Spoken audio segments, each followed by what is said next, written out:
Welcome to the NOCK on Archery podcast, where we bring all archers and bow hunters together from all walks of life with the goal to educate, empower, and inspire you to be better both in the field and on the range. Hey, everybody. Welcome back to a emergency NOCK on podcast. Listen, this podcast is going to require all of you to take action. This podcast is my plea to all of you out there. We have to unify for a very, very critical topic that has just came up, and this is directly related to something, well, several things that I'm super passionate about, and it has to do with the National Archery in the School program, the NAS program, but also, and potentially even more importantly, also has to do with the hunter's education and what's going on in the school systems right now, and a bill that government has put through. So I'm going to give you a quick introduction here.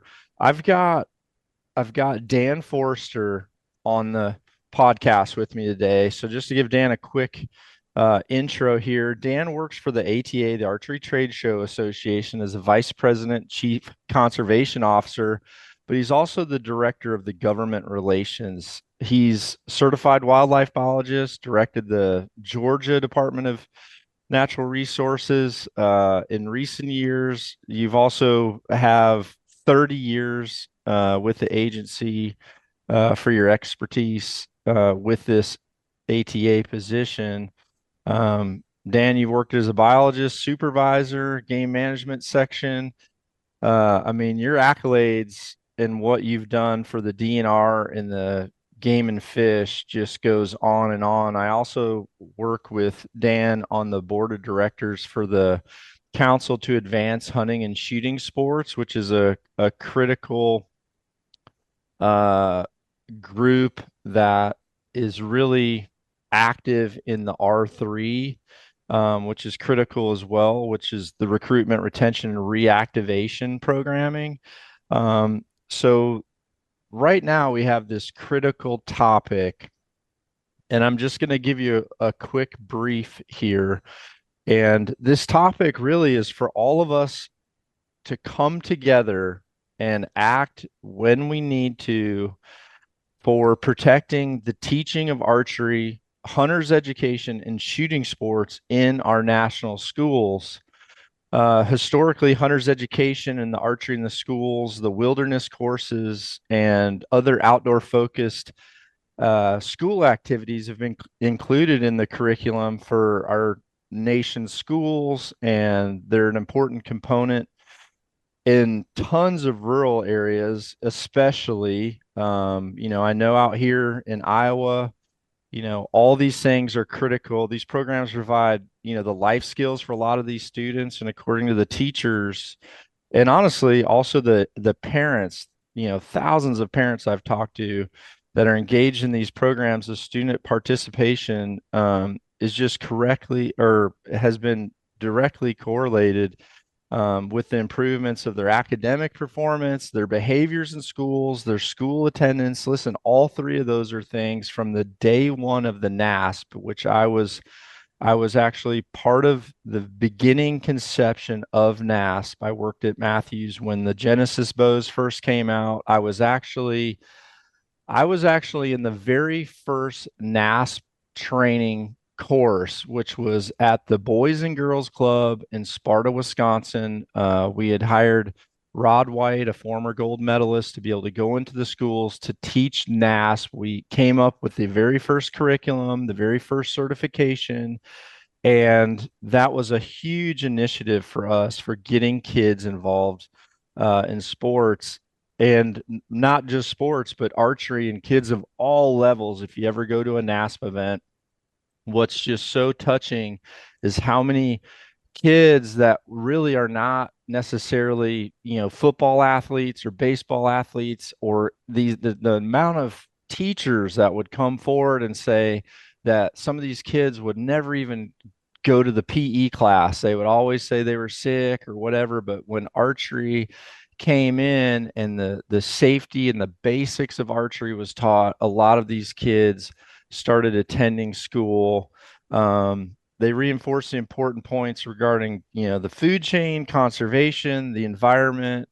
But however, as important as all this stuff is, we're now facing the possibility that all these programs are at risk of losing the federal funding or being dropped over concerns for a bill that was passed that is literally going to remove the funding from schools if they're participating in, if they're allowing the participation of this archery and hunting safety. So, Dan, please inform everybody of what's going on and what we need to do. Well, I certainly appreciate that opportunity, John. Before I dive into that, I just got to say thank you for what you do to grow archery participation, both hunting, target archery, and to hear you share that story of the early 2000s and your part in the development of this incredible program we now call the National Archery in the Schools program. That really has been a game changer in many ways. And unfortunately, I'm here today to share with you the simple fact that that is at risk. And as John said, we certainly want our archery community and others to be aware of this so that they can help. But we live in a world of unintended consequences. And what happened is last year, in the wake of the Uvalde, Texas, and the Buffalo, New York shootings, Congress decided to provide some changes to existing legislation with respect to schools. So they passed in the summer last year the Bipartisan Safer Communities Act. And what it did was it basically amended the Comprehensive Funding Act, known as the Elementary and Secondary Schools Education Act, which provides funding for schools. And that is where the funding for archery programs, wilderness courses, hunter education, and other kind of programs lie. Well, when Congress made those modifications, they included language that prohibited the use of those funds to be used for, quote, dangerous weapons. Now, the intent of Congress was to prohibit funds from being used for training school resource officers and other security personnel. And the negotiators of that bill, particularly some of the Republican negotiators, worked very, very diligently on trying to avoid any unintended consequences. Never was there a discussion about prohibiting funding for archery programs in schools, hunter education, wilderness survival, any of those kinds of things. Yet, and unfortunately, the U.S. Department of Education, under Secretary Michael Cardona, issued guidance earlier this year that said if you are going to fund programs that include use or training of a dangerous weapon, then you would put at risk the funds for all of your federal funds for education under this act. Obviously, that threw some folks in a tailspin. Now, as you might imagine, Alaska was the first state back in May that actually recognized this language, saw the language, and had programs in their state actually impacted. They were pulled. And so they elevated that issue to our community, and our community consists of just a tremendous group of NGOs, state agency partners, industry partners, and so we started rallying about that, and actually thought, well, okay, this is clearly a misinterpretation. So Senator Cornyn from Texas and Senator Tillis from North Carolina actually crafted language, since they were part of the negotiations, crafted language that they sent to Secretary Cardona back on July 10th, saying, look, guys, this was never our intent. We worked on this, and to pull this funding from states is not only a travesty, but just going to impact, some successful programs, which is 180 degrees off from what they wanted to do. So where we are is we are sitting here today with a strong group of congressmen, senators, and representatives, as well as many in the archery community, the conservation community, hunting community at large are just frustrated over this and have not seen a response yet from the secretary. So, we're not going to sit down. We're going to rally until we get this fixed. The short, opportunity to put this at rest would be for Department of Education to come out with guidance that says, oh, this was a broader interpretation than what we should have done, and here's the new guidance, and we can continue as we have since 2002 with archery and other programs. That would be the home run. Unfortunately, the fact that we've not seen a response in a month, in spite of all the noise that's been made to date, then we're probably looking at changing this legislatively. So we do know there are some House members and some senators that are working on language. In fact, Congressman Green from North Carolina has dropped a bill last week that seeks to change it. So whether we change it legislatively, administratively, or both, this is a big deal for our community. And as Dudley said, we certainly would appreciate any engagement and help that folks want to offer. Well, I mean, I'm definitely going to rally as much as I possibly can on this. I mean, your description is awesome, and there's certainly going to be a ton of people that want to have that much background of what all happened. And yeah, it's hard to process it all because one, I know the impact of NASP. NASP has been such a critical thing. The amount of people that I see that, when I say, oh, I shoot archery, hey, what do you do or whatever, people that I meet, the amount of people that say, oh yeah, I did archery in gym class one time, really liked it, I need to get back into it. Like the amount of people that say that is, I hear it all the time, all the time. And the amount of, honestly, this huge insurgence right now of the younger generation coming into not just archery, but also coming into hunting. It's literally a direct result, partly because of the NAS program and that introduction that they get into archery.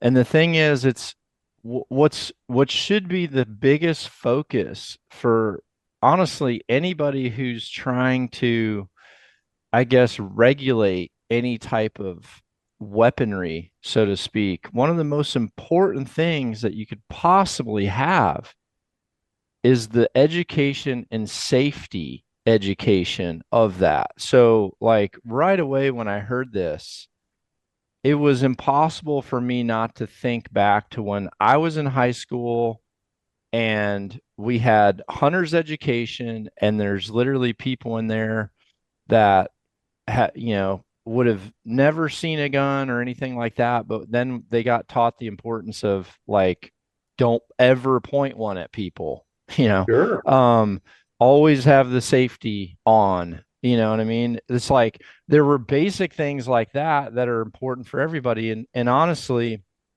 when my son when we moved here from England, Sharon and Harry, um Sharon, one of Sharon's concerns was, I have guns around the house. And she's like, Harry doesn't really know anything about guns.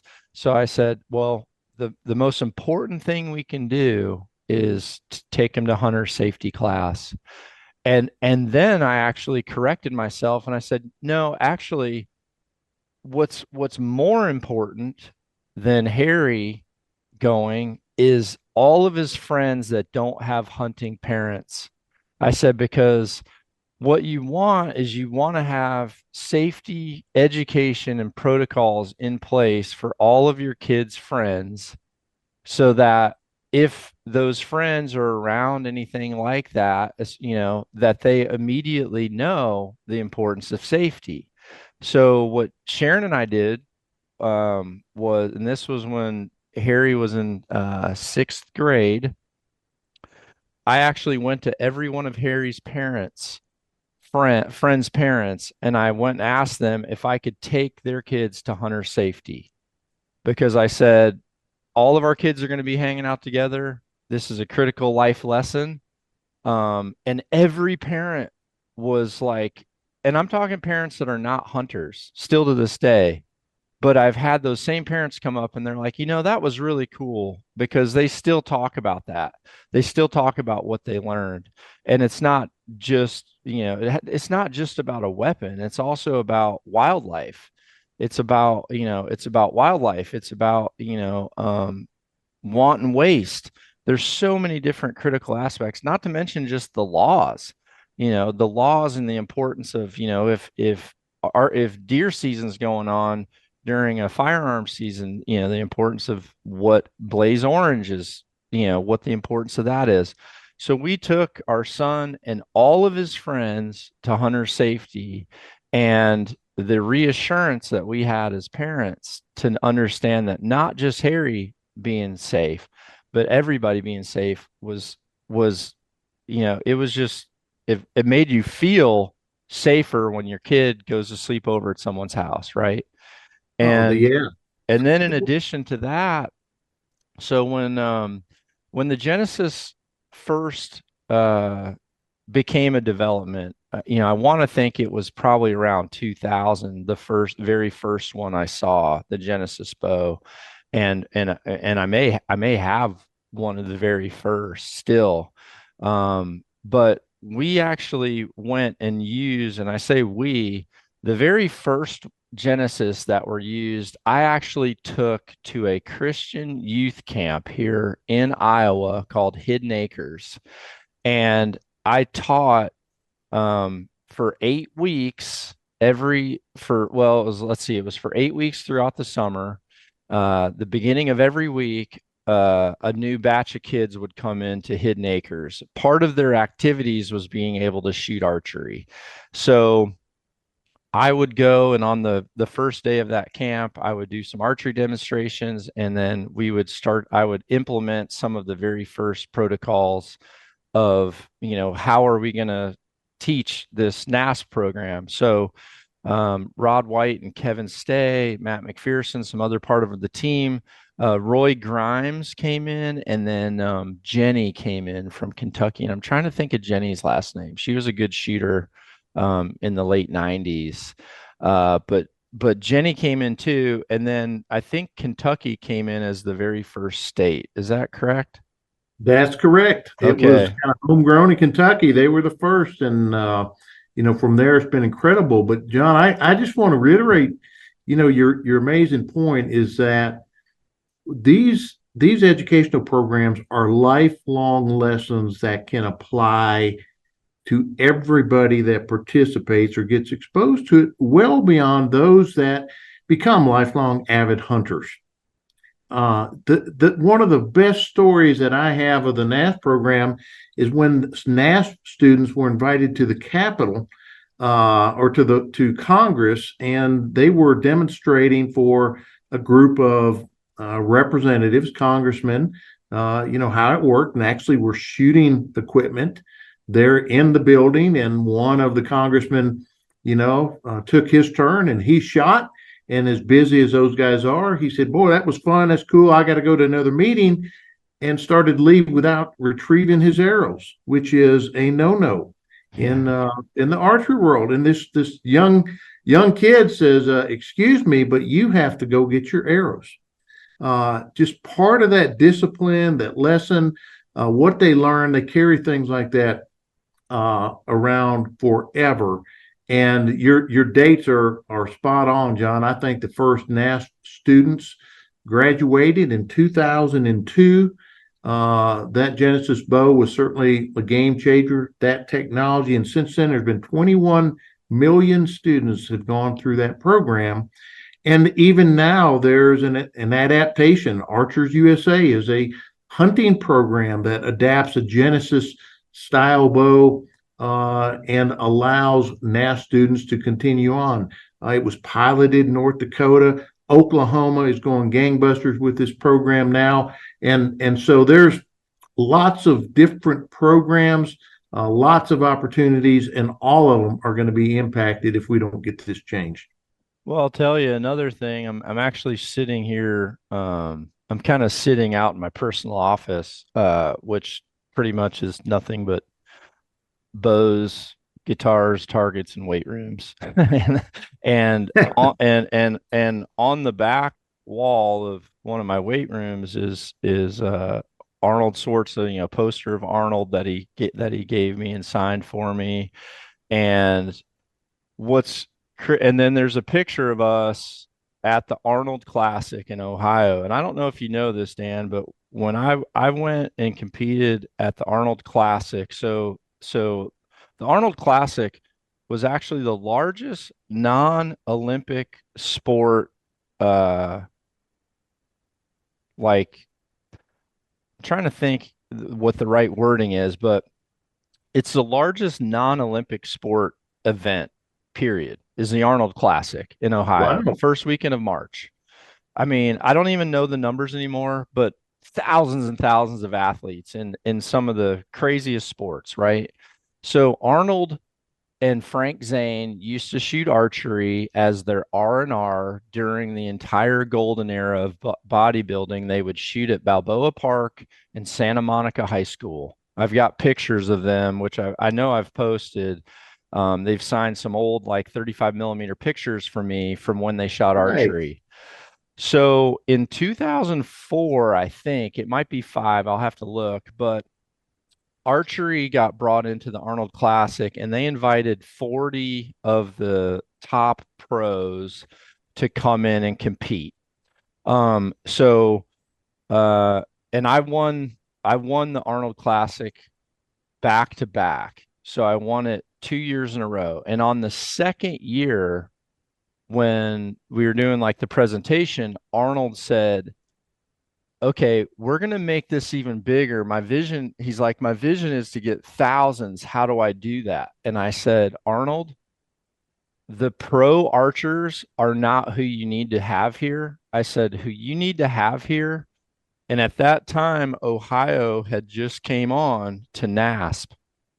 And I asked Arnold if he would actually allow the NASP state championships to be held at the Arnold Classic instead of inviting pros so that the kids could be there, the kids could be Oh, exposed to wow. sports.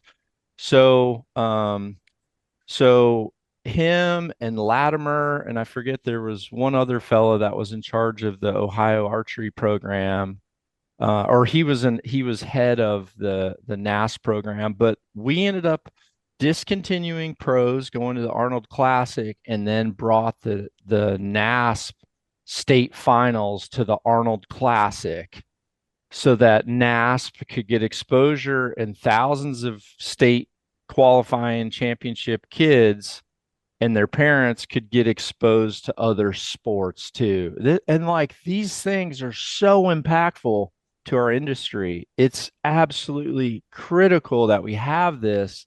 And to for me to get a an email showing that because of this bill that was signed and the umbrella of what it's covering, that federal funds to schools will literally be pulled because they're literally saying, I mean, more or less what it's saying is, I'm not going to give you any of my toys if you're going to allow, some of the people in the sandbox to play with archery equipment or learn the proper safety to hunting. And that's just like that's going to kill us. It's going to kill us down the road. And there literally has not been a more important subject for me to get involved politically than this topic right here. What do we need to do? And what, like, I know there's a lot of stuff happening over the next few days, but what can people do? What do we need to do? And where can we follow to be updated? And if you're listening to this and you have a relationship with like Steve Ranella, who I don't, please reach out to Meat Eater. Let Steve and Brian let them know about the importance of this. Reach out to anybody who has a powerful voice. Joe Rogan, Joe, if you are listening, please, please, please mention this. We need help. Please mention this. This is such a critical topic. Anybody out there that has the ability for the masses to listen. But what do we need to do, and where do we need to be paying attention, Dan? So, so in spite of the fact that it's fairly complex, I think the message can be boiled down fairly easily. The message is that we need to restore federal funding for archery programs, hunter education programs, and wilderness programs in schools. And that message needs to go to your senators and your representatives in Congress. That's that's the action.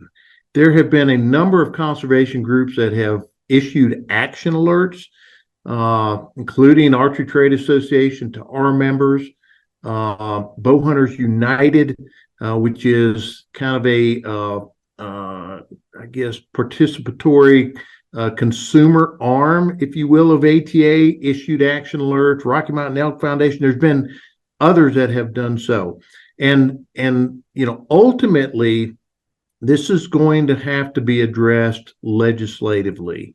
Right now, the message can say, "Hey, we need you to put pressure on the Department of Education." But they're probably going to know that. If you just say, "Hey, we need to restore funding to archery programs," uh, they're going to have enough information already that they're gonna say, "Okay, we appreciate that." And I'm telling you, in the political game, it's a contact sport.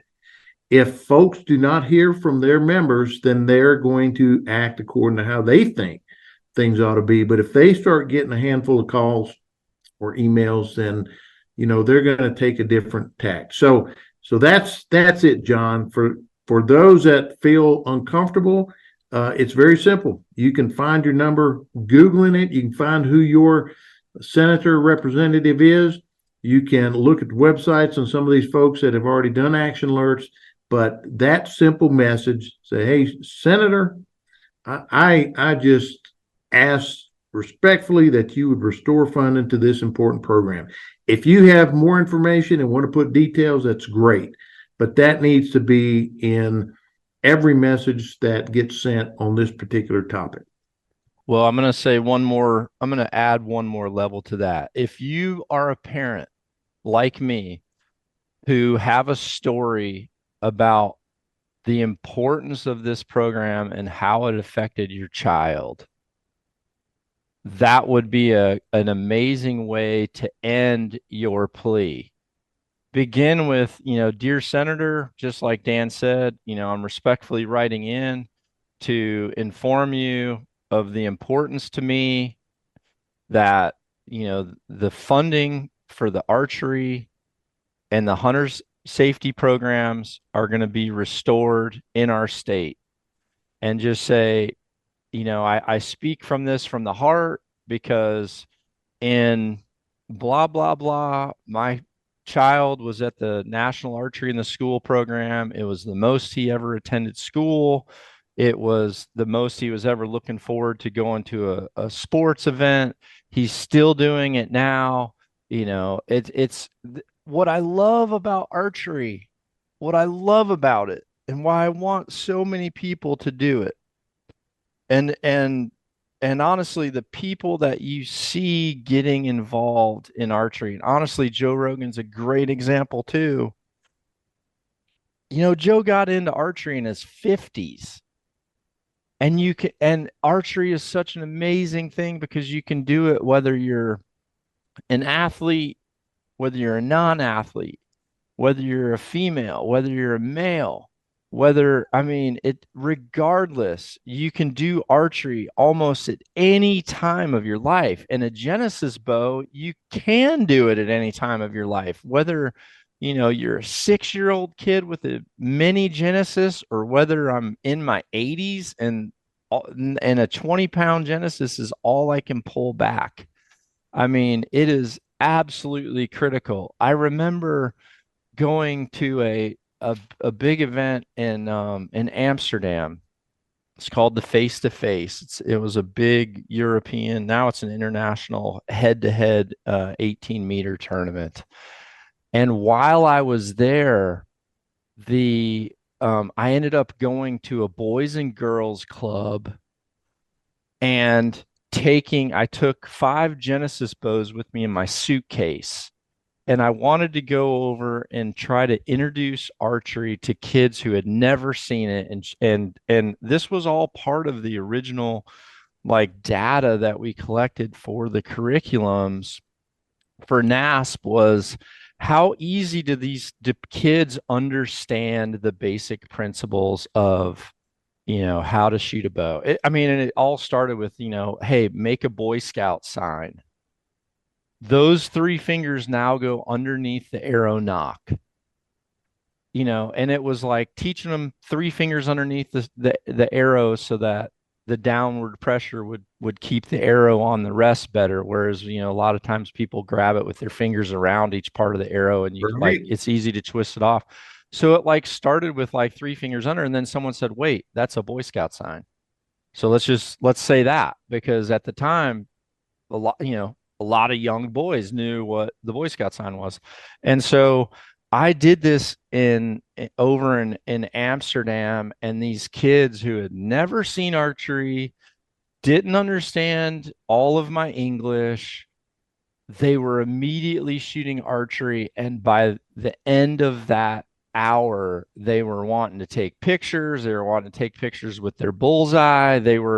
And at no point was anyone in jeopardy of safety. At no point was anyone feeling threatened because of this essentially it's a kid's bow. You know, it needs a certain kind of target. It, you know, it has, you know, it doesn't have a broadhead on it. There's no sight. This is just the basic fundamentals of letting someone watch an arrow go down to the target, hit the bullseye, and come away at the end of that day knowing that they hit the middle in life for one task. It's so critical. It's such a passion of mine. Like everything I'm trying to do, and everything our brand's trying to do, and every hour you spend on these boards, every hour the council spends in meetings, honestly, every hour the Rocky Mountain Foundation is fighting for us, and I mean the ATA and Ducks Unlimited and NWTF and Whitetails Forever and Pheasants Forever. I mean, we can go on and on and on, but it all comes down to like, we have to get people engaged from the beginning. And this is the concept. This is the conception of the introduction. We have to make sure this still happens. It's so critical. Yeah, and you know, I am confident we're going to overcome this. It's unfortunate that the bureaucracies at hand can, you know, get kind of twisted and cause this kind of kerfuffle. But, you know, the thing to remember too is that this is not a partisan issue. It shouldn't be a partisan issue. Unfortunately, you know, in our democratic system, we do end up with a lot of issues becoming partisan. But, you know, we want to ultimately get language that doesn't pass because of, you know, a simple majority vote.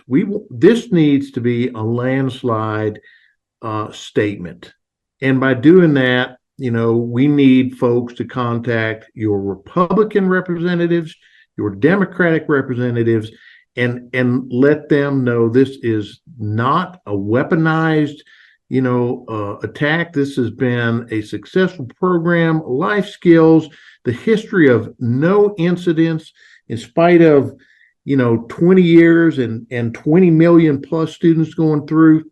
And, this program is taught in 49 states, the NASP program. So, it impacts a lot of folks in a lot of ways, and we're gonna win this thing. But I think the voices that will weigh in will help to shorten that time so that we impact as few of these programs early in the school year and in the coming weeks or months before we can get this thing turned around. So help is needed now. We appreciate those that have weighed in. And John, I can certainly provide you with copies of information, letters, whatever, if that's going to be helpful, to share with some of your membership as well. Is that something that the council or the ATA will have in a location where it might be a centralized command, so to speak, would be nice to have everything in one position where people could be going rather than trying to get all the information linked properly across multiple platforms. Yeah. So, the ATA itself is a trade organization, and so a lot of the information we have is kind of membership based. But we'll do what we can. I know our Bow Hunters United site is going to have the appropriate information there. There's others that we're kind of working with in lockstep, including Congressional Sportsmen's Foundation. I think the Congressional Sportsmen's Foundation will have this information available on their website, as I know they are currently drafting a letter to the Secretary of Education that will come from the Republican and Democratic co-chairs, both the House and the Senate, which will be a strong statement. So I think between ATA, Bow Hunters United, Congressional Sportsmen's Foundation, and yeah, we can certainly get our buddy Steve Leith to put this stuff on the Council to Advance Hunting and Shooting Sports site. This would be a great way to expose people to the great work that the council's doing, that Steve and his team are doing. So I'm sure we can put stuff in his hands and ask him to update their website, and that would be a great go-to on this particular thing, one-stop shop, if you will. Yeah, that is, I am so happy that we have organizations. Honestly, I'm so happy that we have organizations like the ones you mentioned. I can tell you, sometimes it's stressful trying to do, Dan, you're in way deeper than me, man.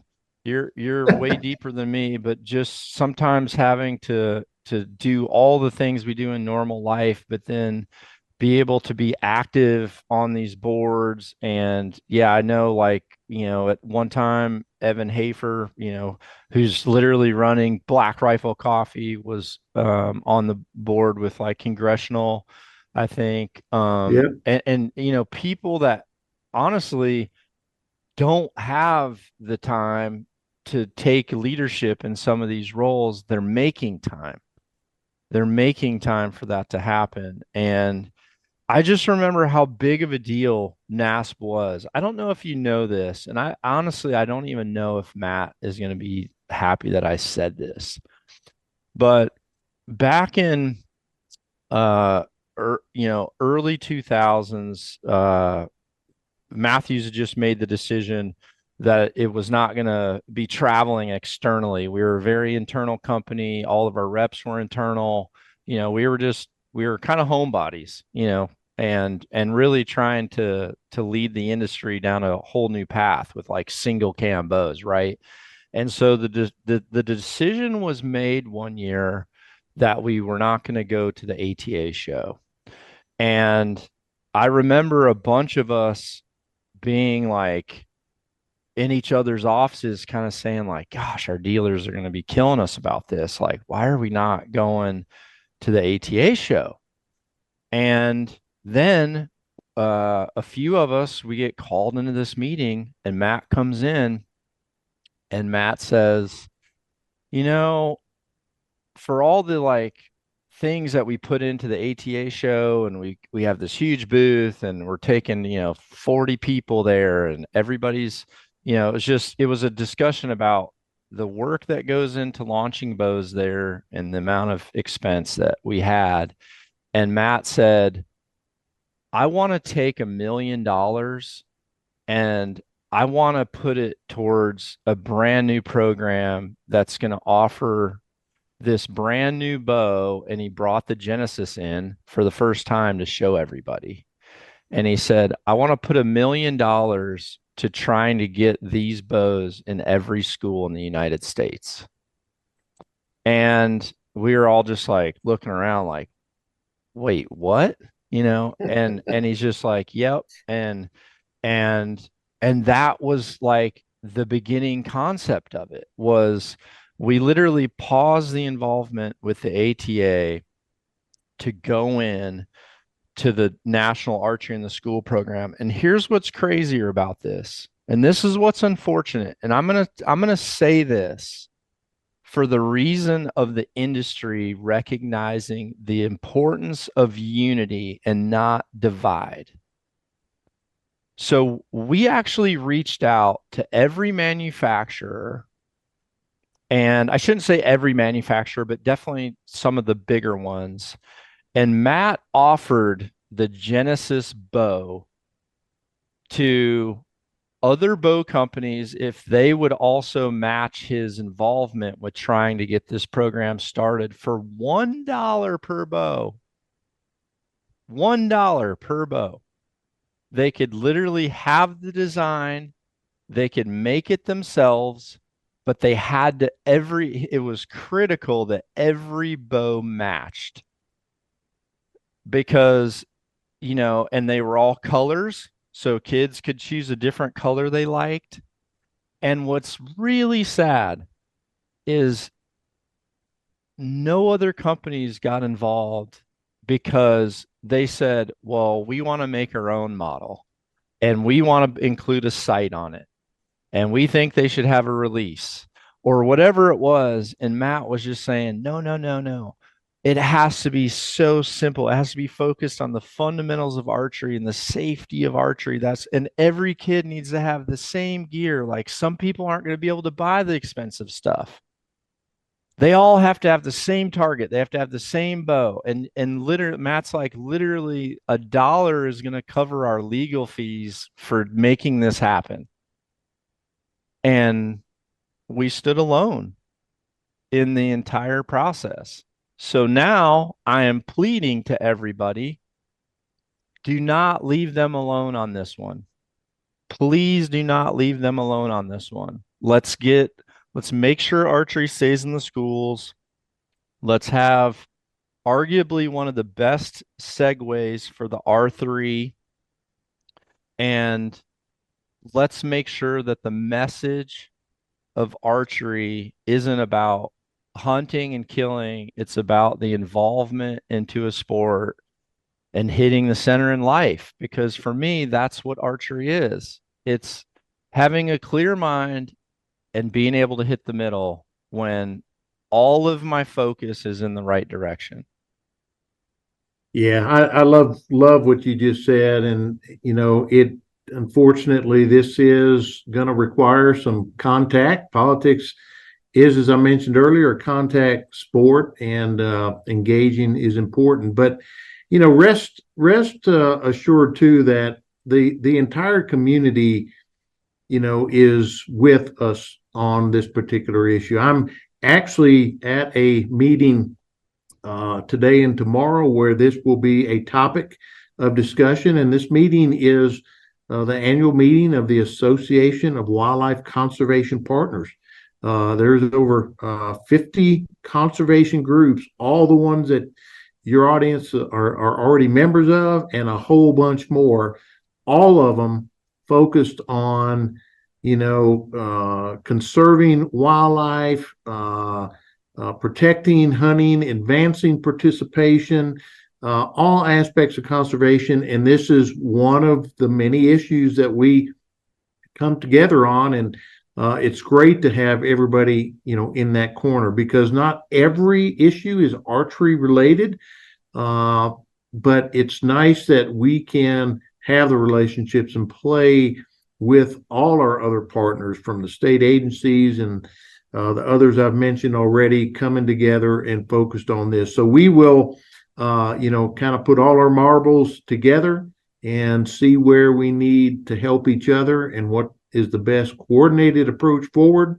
So, as things change, and they will, we'll be malleable and adjust as appropriate. But the fact that we're nonpartisan, that this really is mom and apple pie kind of stuff. We've got tremendous history. This is unfortunately just an interpretation of unintended consequences, and we've got to get it right. And hopefully we can get it done sooner rather than later. But even if we get the interpretation like we want, we're probably still going to want to move forward with some legislation so ensure that this doesn't happen, in the future. So, we welcome any and all voices working together, and I look forward to you being able to share with folks, the success at the end of all these efforts. Very cool. Very cool. Thank you, Dan. I appreciate it so much. And let's fight for this one together, everybody.